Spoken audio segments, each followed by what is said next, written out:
First problem is the solubility of nitrogen gas in water at 25 degrees Celsius and 1 bar is 6.85 into 10 raised to minus 4 mole per liter. Calculate. First point आहे Henry's law constant and second molarity of N2 gas dissolved in water under atmospheric condition when partial pressure of N2 in atmosphere is 0.75 bar. आता हे जे दोन्ही problems आहेत हे दोनही Henrys लॉवरती based problem आहेत. तर याच्यामध्ये अगदी हेनरीज लॉ जो आहे किंवा हेनरीज लॉचं जे मॅथमॅटिकल इक्वेशन आहे ते म्हणजे S is equals to KH into P असं हेनरीज लॉचं मॅथमॅटिकल स्टेटमेंट आहे. हेनरीज लॉ हा सोलिबिलिटी आणि प्रेशर यातलं रिलेशन सांगणारा लॉ आहे. When solubility is increased then there is also pressure is also high. तर याच बेसवरती हा फॉर्म्युला आपल्याला यूज करून हा प्रॉब्लेम सॉल्व करायचा आहे. तर फर्स्ट पॉईंट जो आहे कॅल्क्युलेशनसाठी दिलेला तो म्हणजे हेनरीज कॉन्स्टंट कॅल्क्युलेट करायचं आपल्याला. तर हेनरीज कॉन्स्टंट तर हेनरीज कॉन्स्टंट म्हणजेच KH आणि KHसाठी फॉर्म्युला असेल S divided by P. S म्हणजे सोलिबिलिटी डिवायडेड बाय P हा फॉर्म्युला आपल्याला यूज करायचा आहे. मग प्रॉब्लेममध्ये सोलिबिलिटीची व्हॅल्यू आपल्याला इथे दिलेली आहे 6.85 इंटू 10 रेज टू मायनस 4 ही सोलिबिलिटीची व्हॅल्यू आहे. आणि प्रेशरची जी व्हॅल्यू आहे 1 बार जी की आपल्याला इथे फॉर्म्युलामध्ये पुट केलेली आहे.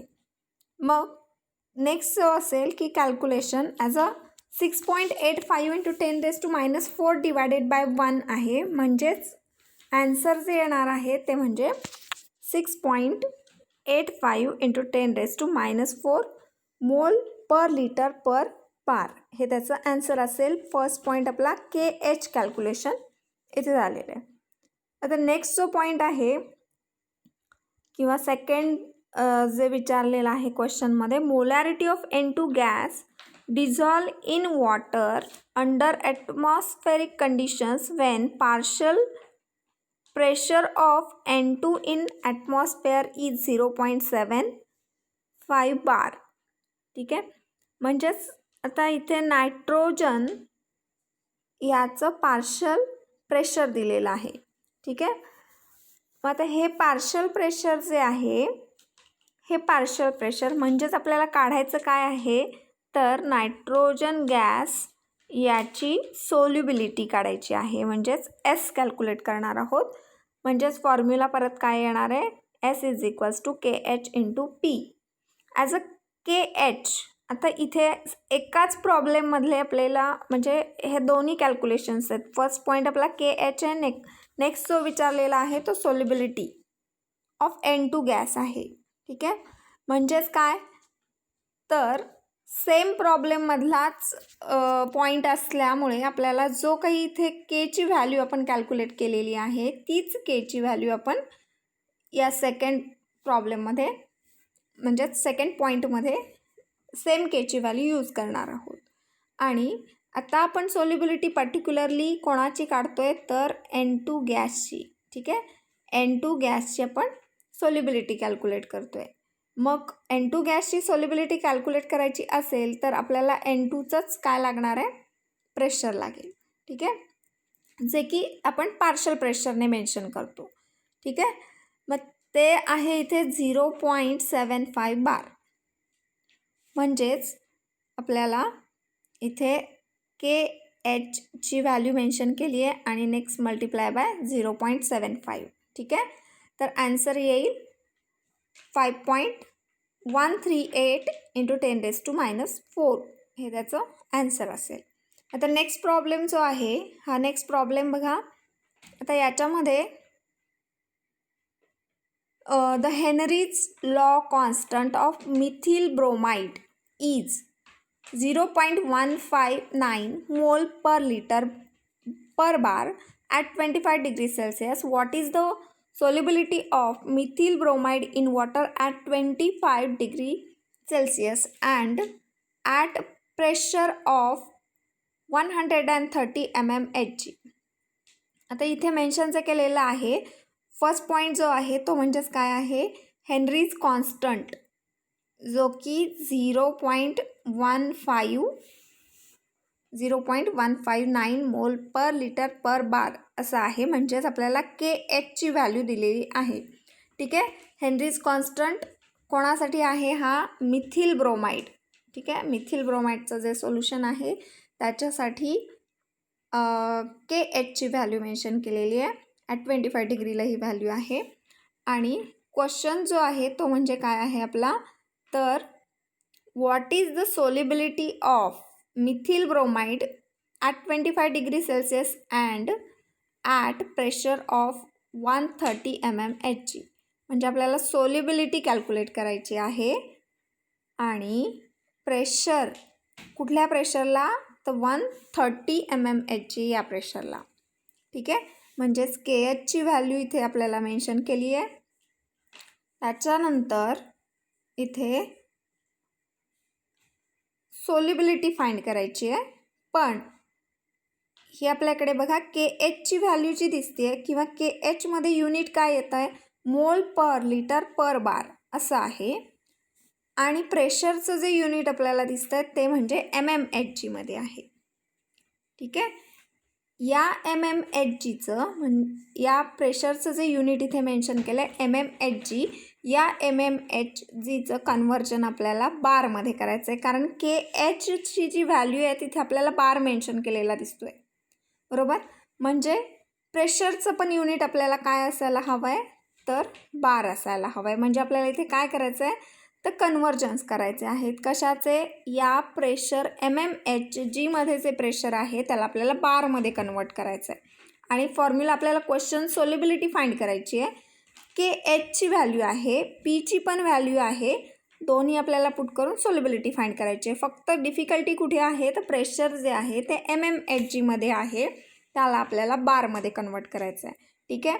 तर या ज्या स्टेप्स दिसत आहेत, या तीन या स्टेप्स कशासाठी दिलेल्या आहेत, तर प्रेशर जे mmHgमध्ये आहे त्याला आपण बारमध्ये कन्वर्ट करण्यासाठी या स्टेप्स दिलेल्या आहेत. ठीक आहे.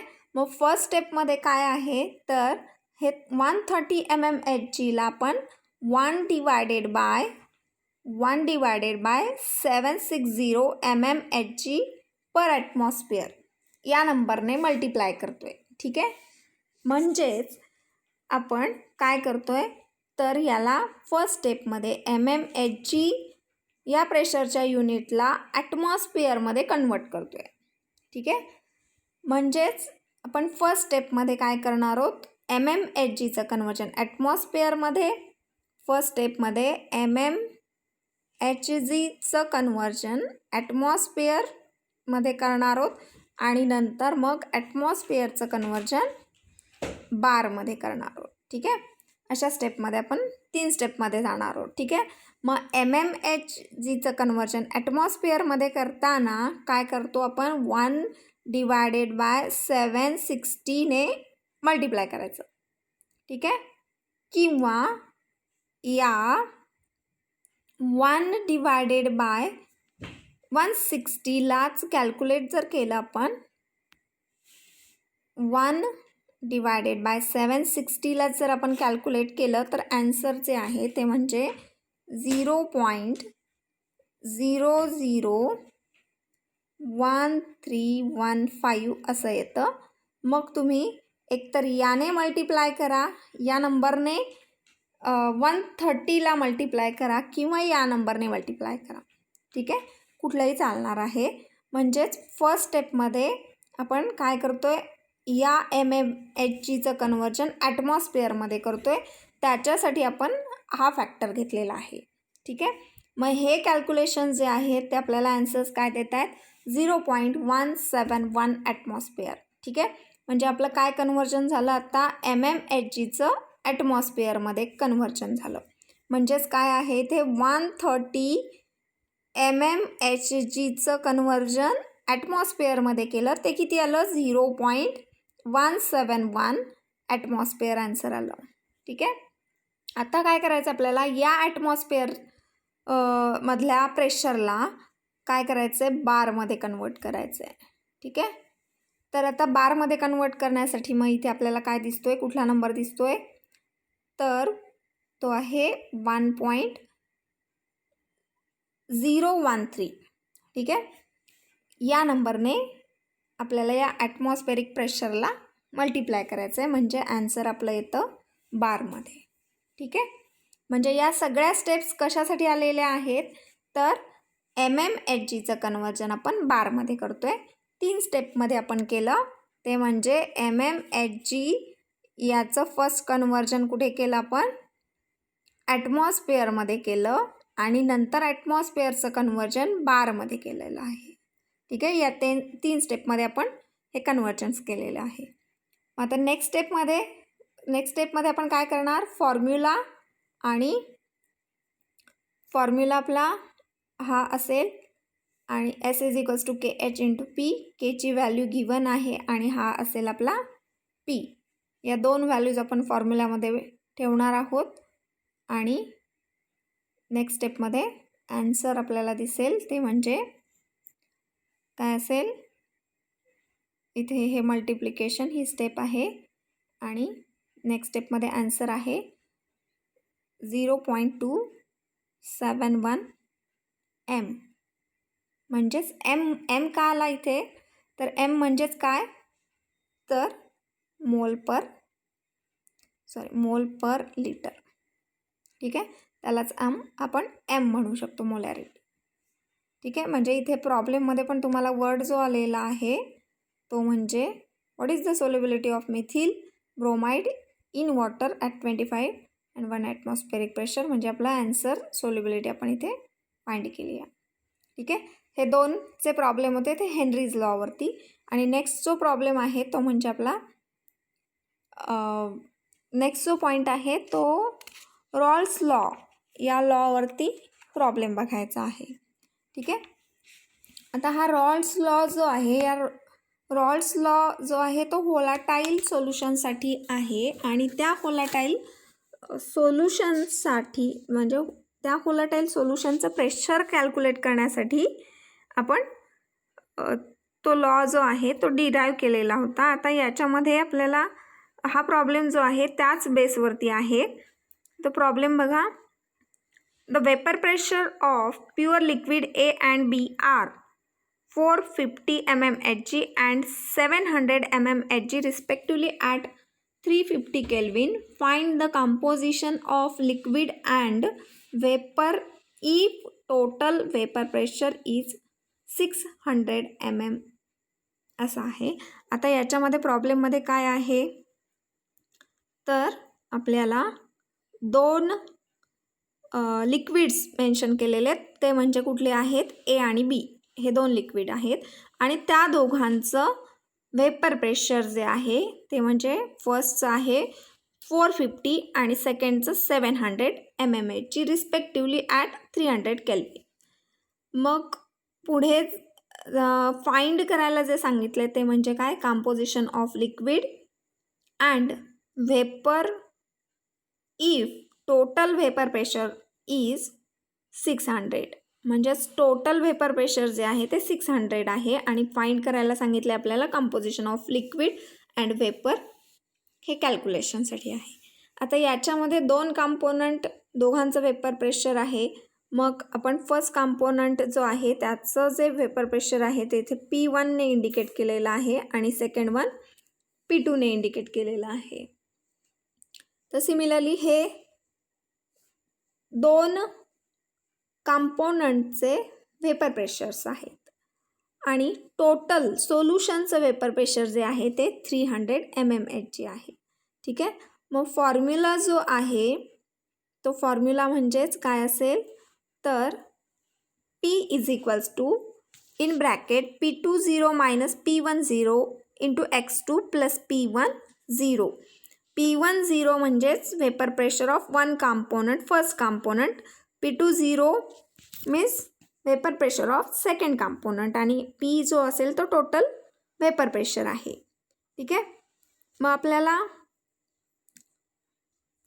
या ज्या व्हॅल्यूज आहेत गिवन व्हॅल्यूज त्या आपण फॉर्म्युल्यामध्ये पुट करतोय. पीची व्हॅल्यू इथे आपण 600, P20 700, त्याच्यानंतर P10 जो आहे तो 450 आला. X2 आपल्याला फाइंड करायचा आहे आणि परत P10ची व्हॅल्यू 450 असेल. ठीक आहे. आता हे जे आहे इथे 700 मायनस 450 म्हणजे ते येतं 250 X2 plus he value as it is असेल 450ची. म्हणजेच इक्वेशन बघा नेक्स्ट स्टेपमध्ये काय येतं ते इथे ते मेन्शन केलेलं आहे. ते म्हणजे हा 700 इथे आपल्याला हे 700 आहेत आणि equation 600 is equals to 250 X2 plus 450. हे 450 इज इक्वल्स टूच्या पुढे येतील म्हणजे 600 मायनस 450 असं येणार आहे. ते आपल्याला इथे दिसेल 600 मायनस 450 इज इक्वल्स टू हे कॅल्क्युलेशन येतात 150 is equals to 250 into X2. Therefore X2 is equals to ही स्टेप असेल आणि आन्सर येणार आहे 0.6. ठीक आहे. आता हे 0.6 म्हणजेच काय आले तर X2ची व्हॅल्यू आली. ठीक आहे. देअरफॉर X2साठी किंवा आपल्याला हे मोल फ्रॅक्शन्स जे आहेत याचा रिलेशन जे आहे X1 आणि X2मध्ये ते म्हणजे X1 plus X2 is equals to 1 म्हणतो आपण. आत्ता आपल्याकडे X2ची व्हॅल्यू आहे ती म्हणजे 0.6 आहे इज इक्वल्स टू 1 आणि हा X1 ॲज इट इज. म्हणजे आपण काय काढू शकतो X1ची व्हॅल्यू कॅल्क्युलेट करू शकतो जी की आहे 0.4. ठीक आहे. म्हणजे हा X1 आणि X2 आपण फाइंड केला. आता नेक्स्ट जे आहे ते म्हणजे काय विचारलेलं आहे तर composition of A and B in a vapour are Y1 and Y2 respectively. ठीक आहे. आता आपल्याला Y1 आणि Y2 फाइंड करायचे आहे. ते काय आहेत तर compositions of A and B. आता याच्यासाठी फॉर्म्युला जो असणार आहे कंपोनंट कॅल्क्युलेट करण्यासाठी P1 is equals to Y1 into P. Similarly P2 is equals to Y2 into P आणि P1 is equals to P10 into X1 आणि सेकंड जे आहे relation P2 is equals to P20 into X2. आता हे जे relations दिलेले आहेत हे रिलेशन म्हणजे हे दोन रिलेशन्स सिमिलर आहेत आणि हे रिलेशन आणि हे रिलेशन सेम आहे. ठीक आहे. तर इथे आपल्याला काय करायचं आहे तर Y1 हा जो पॉईंट आहे Y1 is equals to P1 divided by P असं कन्वर्जन होईल आणि P1साठी आपण हे रिलेशन इथे पुट करतो आहे. P1साठी P10 इंटू X1 आणि ही Pची व्हॅल्यू ॲज इट इज आहे. ठीक आहे. मग P1 आणि X1 आणि P या सगळ्या व्हॅल्यूज आपल्याला वरती मेन्शन केलेल्या आहेत त्याच या व्हॅल्यू आपण इथे यूज करतो आहे. ठीक आहे. आणि कॅल्क्युलेशन केल्यानंतर Y1ची व्हॅल्यू येते 0.1 आणि similarly Y1 plus Y2 is equals to 1. मग या रिलेशनने आपण Y1 आपल्याला आलेला आहे 0.3 आणि Y2 आपण फाइंड करू शकतो तर तो येतो 0.7. ठीक आहे. इथे फक्त हे जे रिलेशन आहे हा पॉईंट फक्त लक्षात घ्यायचा आहे. हे रिलेशन जे आहे हे म्हणजे कंपोजिशन ऑफ वेपर फेज या पॉईंटवरनं आपण हे रिलेशन्स इथे बघितलेले आहेत आणि हे जे पॉईंट्स आहेत हे दोन इक्वेशन जे आहेत हे आपण वेपर प्रेशर म्हणजेच सोल्युशनचं वेपर प्रेशर जे आहे व्होलाटाईल सोल्युशन त्याच्यावरनं हे दोन इक्वेशन्स आहेत. या रिलेशनवरनं फर्स्ट जे आहे या रिलेशनवरनं हा फॉर्म्युला आला आणि इथे या P1ची व्हॅल्यू आपण या रिलेशनवरनं इथे पुट केलेली आहे. का केली आहे? कारण हे फॅक्टर्स आपल्याला वरती दिलेले आहेत म्हणून आपण ती व्हॅल्यू पुट करून ॲन्सर डिटरमाइन करतो. ठीक आहे. तर हे दोन हे असतील पॉईंट्स किंवा प्रॉब्लेम्स. इथेच पॉईंट आपला संपलेला आहे. थँक्यू.